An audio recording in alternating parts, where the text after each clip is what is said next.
Hello everyone and welcome back to another episode of the Isn't She Powerful podcast. As you can probably already tell if you are a regular listener of the show, my voice is not what it usually is, and that's because I've gotten sick. This is my first time getting a head cold or whatever's wrong with me since I left teaching. I cannot tell you the last time that I was sick, but I do know that it was when I was teaching, which was in 2023. So it has been quite some time since I've gotten sick. I've only gotten sick one other time since this, and that was after babysitting with one of our neighbor's children, and I got the stomach bug after babysitting her. So what we're hearing here is that children bring on disease. No, I'm just kidding, but really, I do want to say that excuse me as I go through this episode. My voice might sound funny, but what I'm talking about is equally as important and equally as valuable. This is the 3rd/4th episode in the Heal Your Relationship with Food series. In the first 2 episodes of this series, we talked about why you swing back and forth between the all in and all out. You're completely on track or you're completely off track. And we talked about how to know if your relationship with food is broken. In one of the bonus episodes, the On My Sleep episode for last week, I shared with you some of the unhinged things that I did to heal my relationship with food that actually worked for me. In this one, we're going to be digging back into your brain. I want to help you understand why you feel like you feel out of control with food. I want to help you understand what's going on in your head during that time, because that's going to help you release some of the blame. You're not the problem. It's not like something's wrong with you, but we oftentimes feel like something is. We blame ourselves for the way that we feel around food and for our actions and our lack of control around food. A lot of times we're blaming ourselves, and I want to help you understand what's going on in your head so that you can take some of that blame away from yourself. And then next week, I'm going to be giving you a step-by-step roadmap into how to heal your relationship with food. What are you going to do exactly step-by-step so that you can start to feel better and more in control and have a healthier relationship with food going into 2026? Because that's ultimately what I want from you. That's ultimately why I did this. I want 2026 to be a year that you come into it and you're like, you know what? My mindset is going to be far more in control. I'm going to feel better about myself. Like, I want this to be a year where you feel so good about who you are as a person, literally from the inside out. And that starts with having a healthy relationship with food. You are not going to be able to stay consistent with your health and wellness if you don't have a healthy relationship with food. So while it's not the entire journey, it is a really important piece of the journey. And so I want to help you make that even easier to achieve. With that being said, today we're going to be digging deep into the brain and understanding why you feel like this around food. So let's go on and let's dig into it.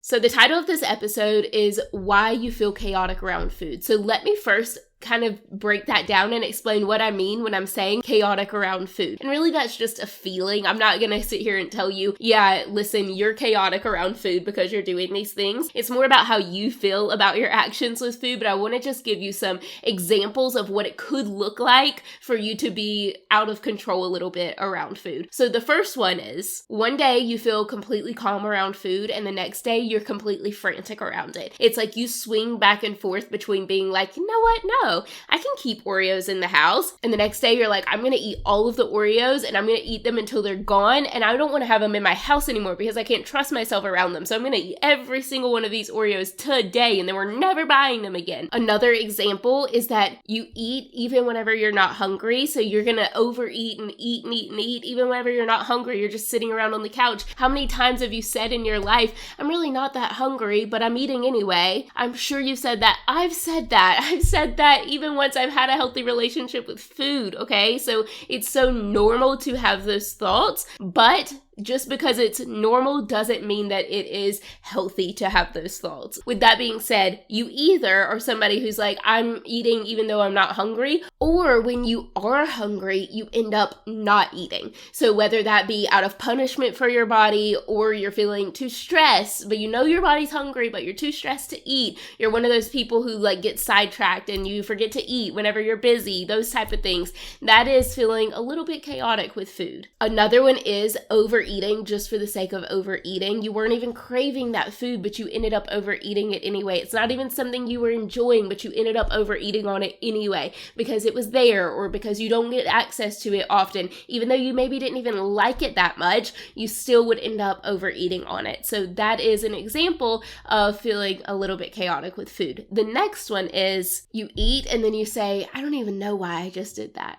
I don't even know why I just overate like that. I don't even know why I just binge ate like that. I don't even know why I was just digging in so hard on that food. You question afterwards. You're like, what happened to me? It's almost like something came over you. Maybe you felt really disconnected while you were eating, or maybe you were like so tuned in on the food that you were disconnected to the things around you. So all of those things are signs that you might be feeling a little bit chaotic around food, and those are also signs of having an unhealthy relationship with food as well. So let me explain something to you. Your brain does not care whether you lose weight. It doesn't care about the macros that you're eating. It doesn't care about what your health goals are. It cares about none of those things. Your brain cares about one thing, and that is keeping you alive. That's it. That's the only thing that your body is worried about. You waking up again the next day. And so if you have these goals of, I'm going to lose 30 pounds, awesome. Your body doesn't care about that. Are you going to wake up tomorrow? That's its one thing. If you have this goal of, you know what, I'm going to go to the gym every single day after work, cool. We don't care. Your body, your brain literally does not care because it has one thing that it is concerned with, and that is keeping you alive. And that makes it really challenging when it comes to doing these things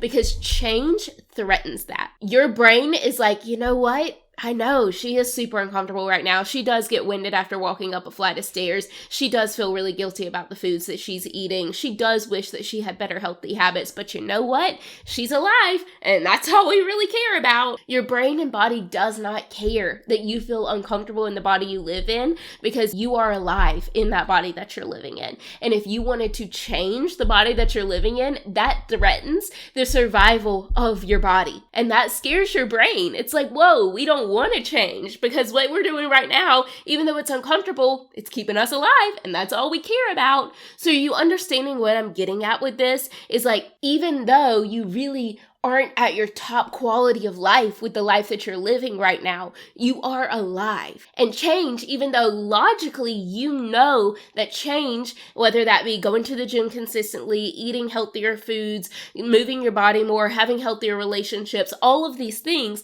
those things would improve the quality of your life. Your brain doesn't know that because any change threatens the life that you're living right now. And the life you're living right now, even though it's uncomfortable, it's working.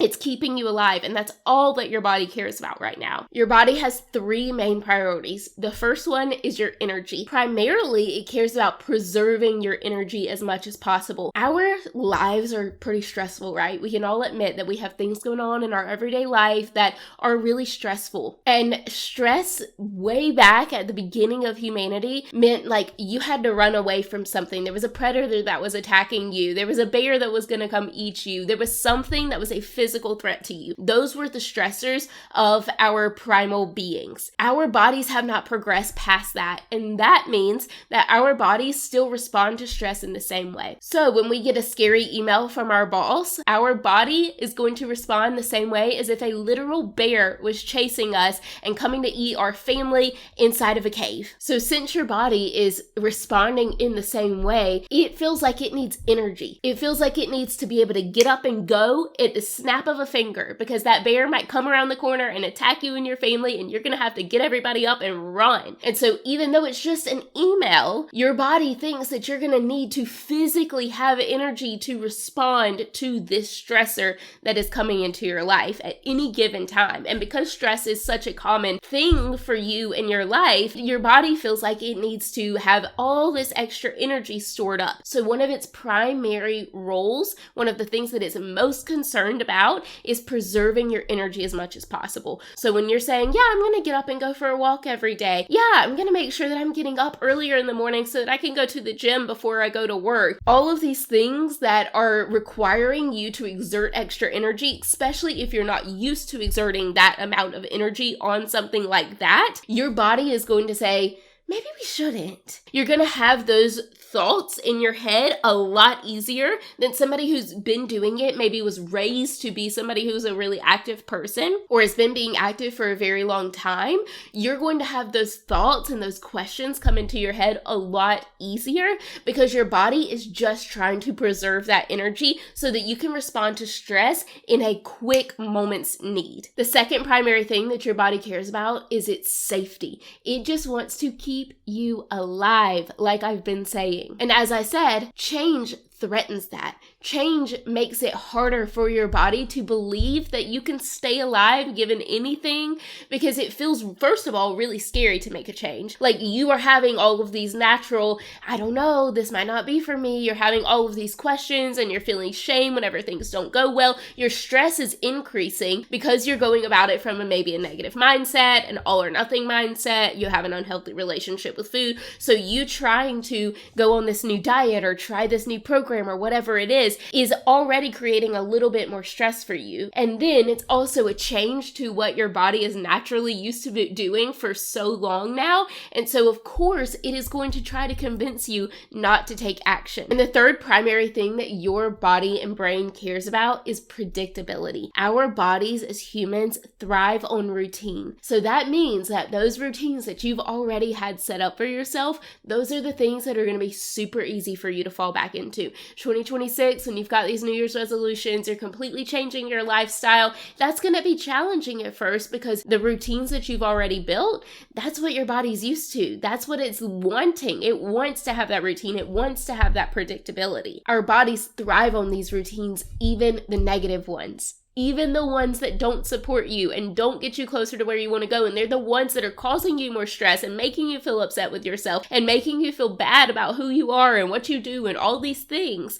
Your body still thrives on those routines. So your job is to begin creating new routines. And it doesn't have to be an overnight change. That's why in the way that I coach is I don't say, you know what, tonight we're going to wake up and we're going to set these goals tonight. And then tomorrow morning we're going to wake up and you're going to do all these new things. You're going to be drinking more water. You're going to be exercising differently. You're going to be eating differently. You're going to be sleeping differently. You're going to be speaking to yourself differently. All these things are going to be different come tomorrow.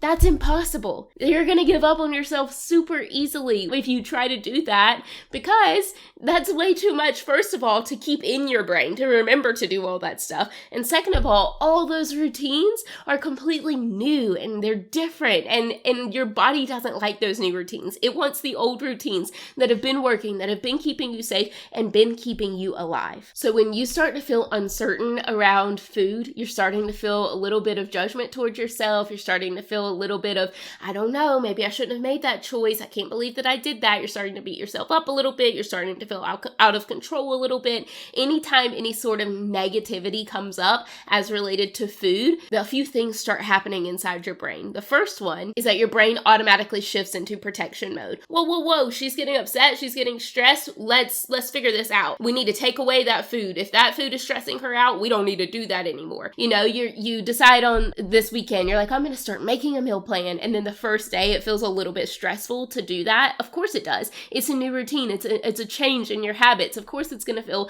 a little bit uncomfortable, a little bit stressful. You're going to feel a little overwhelmed at first. That's okay. That's normal. It's normal and good to push ourselves outside of our comfort zones. However, your body is going to want to shift into protection mode and tell you, don't do it. Girl, if it's stressing you out, don't do it. And so you have to remind yourself, you have to go back into your nervous system and be like, we're good. It's okay. Okay, so that's the first one. Your brain is going to shift into protection mode. The second thing that's happening is that the urgency around food is going to increase. You're going to start to recognize that your cravings are up, your hunger levels are up, and that is a response to the stress, actually. When our stress levels go up, so does our hunger hormone. And so that means that when we're feeling stressed, we're also feeling hungrier. And I actually dig into this and all of the science behind it during one of the lessons inside of my group coaching program, Seismic Shift. And the reason for that is I really want my clients to understand what is happening. That's why I'm talking about this today. It's why I'm giving you this lesson today,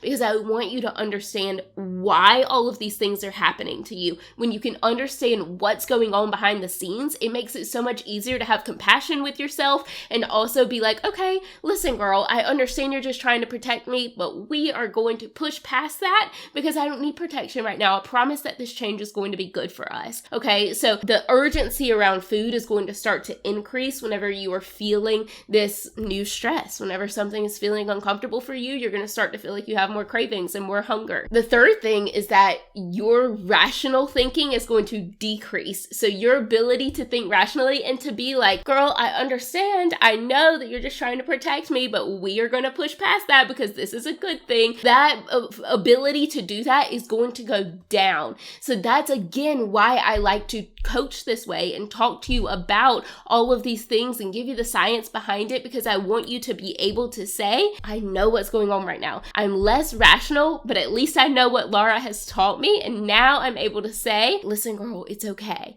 I heard an analogy once about the brain that said the brain is like a smoke alarm. It's not precise, it's protective. And I think that's so interesting because the house that we currently live in, our smoke alarms are so sensitive. Like, I will be like, I don't even see any smoke. Why is the smoke alarm going off? Like, I will be cooking and I swear the neighborhood's like, how many times is that girl gonna almost catch her house on fire? Because our smoke alarms go off kind of frequently while I'm cooking, and there's never been a threat of a fire, but there's always been the smoke or this thing that the smoke detectors are picking up on. While those smoke detectors aren't exactly precise, there's not actually a fire happening, they are being protective. And I would rather the smoke alarm go off when there's nothing going wrong than my smoke alarm never go off and then potentially something actually be wrong. So whenever you are feeling these thoughts come up in your brain of, I don't know, this is feeling really uncomfortable, we should probably stop, I want you to pause and be like, my brain's just being a smoke detector right now. It's just being sensitive. It's just trying to protect me, but there's actually nothing wrong here. And you have to reassure your body. It's like going back and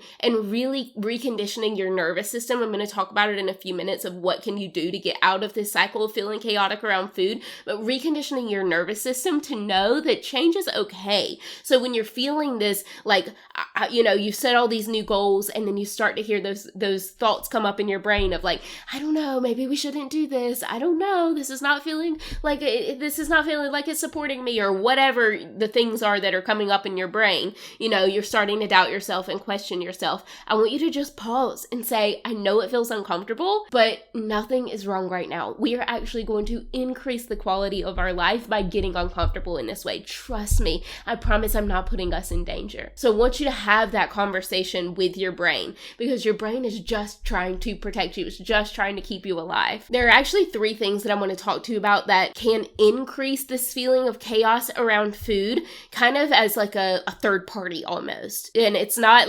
necessarily your brain, but it's something else happening inside of your body that is causing your brain to respond this way, that is causing you to feel chaotic around food, okay? The first one is stress. When we are feeling stress, naturally, like I said before, our hunger hormones go up, which means our cravings go up, which means we're starting to feel even worse about ourselves because our cravings are up and we're feeling hungrier. Why am I so hungry all of a sudden? And that's piled on top of whatever was already stressing you out, right? So now you're feeling stressed about work, or feeling stressed about your family member, or feeling stressed about XYZ, and all of a sudden here comes the hunger and the cravings, and then pile that onto all of the guilt and shame that you feel about the hunger and the cravings, and everything is all just jumbled up inside of you. That is going to lead to you feeling even more. It's like a cycle. Every single time that you are feeling one of these emotions, it leads to another emotion, which leads to another emotion, and then it just continues to go around in a circle. That cycle is continuing on and on. The second one is sleep. When we don't get enough good quality sleep, that also increases our urgency to eat. It also increases our hunger hormones. It also increases our cravings,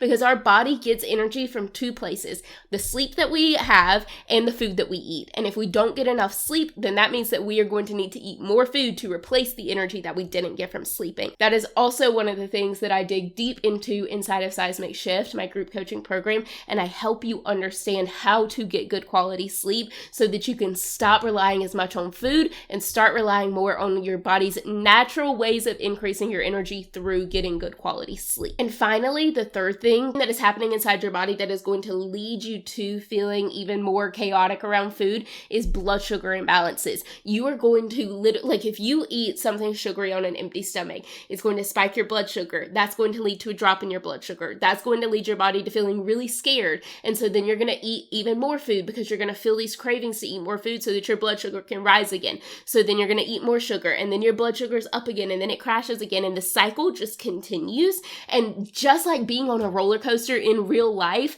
feels chaotic, so does a blood sugar roller coaster inside your body. That naturally feels chaotic, and so that's going to make you feel even more chaotic around food. So how can we begin to feel more safety around food, release some of this chaos, and begin to feel like you are in control? The first thing that I already mentioned is nervous system regulation. You need to remind your body that it is safe. Your nervous system is literally all of those pings that you get. They're all of your emotions. And so if your nervous system is feeling like it is completely in like survival mode, or you're feeling really chaotic and you're feeling really scared and really anxious and really depressed and all of these really negative emotions all the time, you need to bring your body back to balance. And there's a lot of ways to do that. There's actually a completely separate episode where I interviewed Dr. Teresa Harrison on the show. It's not too far back in the log, so go back and listen to it. I'll also link it down in the show notes for this episode. Listen to that episode and implement some of the things that she talks about for nervous system regulation. I've been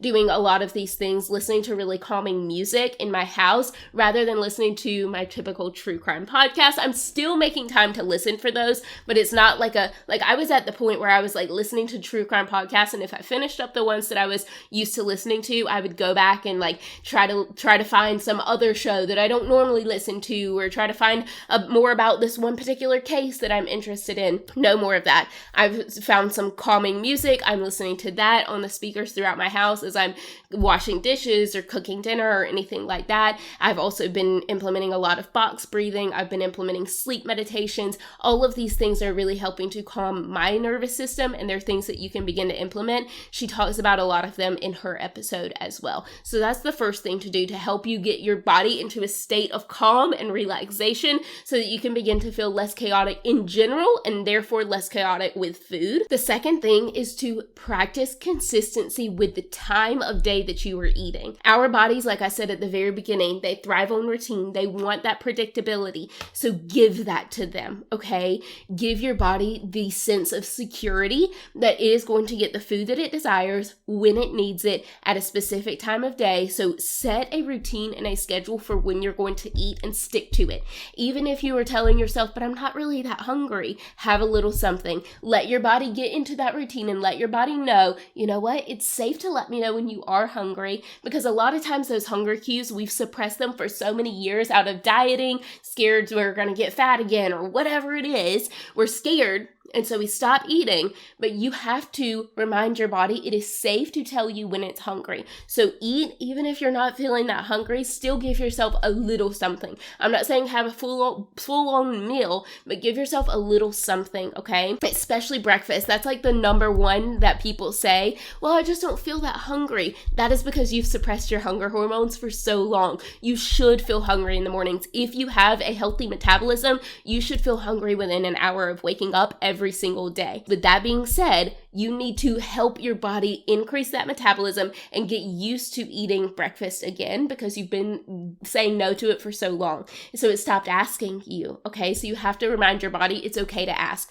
So get into the habit of eating at a consistent time. Don't wait. And some days, you have lunch at 11 o'clock because work isn't that busy today. And then another day you're like, work. And now it's 2:30 and you didn't have lunch. And then the next day you're back and you're having lunch at noon. And then the next day it's 1:30. Get a consistent time. And I know that's easier said than done for some people, but with the best of your ability, create a routine to where you're having lunch within the same 1 hour block most days. The third thing is to remove any of those moral labels that you have with food. Stop calling some foods bad. Stop calling some foods good. Food is food. Some foods do give you more nutritional value than other foods, right?